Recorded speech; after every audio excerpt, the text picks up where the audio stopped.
Hello everyone, আজ চলে এসেছি রেসিপি ভিডিও নিয়ে তোমাদের কাছে। করবার আগেই তোমাদের কাছে একটা অলক্ষণের কাজ করে ফেললাম। আমি পরিষ্কার করার জন্য আমাকে একটা গামছা খুঁজে নিতে হবে। শেষ পর্যন্ত পেলাম আমি একটা গামছা। চলো শুরু করা যাক।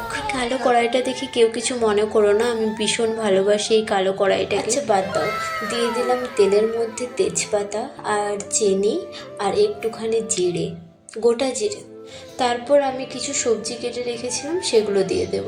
রসুন আর আদাটাকে আমাকে আগেই দেওয়া উচিত ছিল, না আমি পরে দিয়েছি। পেঁয়াজ কুচি, রসুন কুচি, আদা কুচি আর এখানে দিয়েছি ক্যাপসিকাম কুচি। তোমরা এখানে টমেটো অ্যাড করতে পারো, কিন্তু আমি ডালের মধ্যে টমেটো দিয়ে। তারপর কিছু গুঁড়ো মশলা দিয়ে দিয়েছিলাম। এখানে দিয়েছিলাম হলুদ গুঁড়ো, জিরে গুঁড়ো, নুন। এখানে কিছুক্ষণ নাড়াচাড়া করে ভেজে নিলাম আর তারপরে আমি দিয়ে দিয়েছিলাম ডালটা। ডালে আমি আগের থেকেই টমেটো রেখেছিলাম, তোমাদেরকে বললাম সেটা। ডালটা দেওয়ার পর কিছুক্ষণ নাড়াচাড়া করতে হবে আর দেখতে হবে যে ডালটা যখনই একটু গাঢ় হয়ে আসবে তখনই উপর থেকে কোচানো ধনেপাতা দিয়ে। বাড়িতে এরকম ডাল বেঁচে গেলে কোনো সময় রান্না করে দেখো, খুব সুন্দর লাগে। সেটা সাবস্ক্রাইব করে পাশে থেকো। বাই।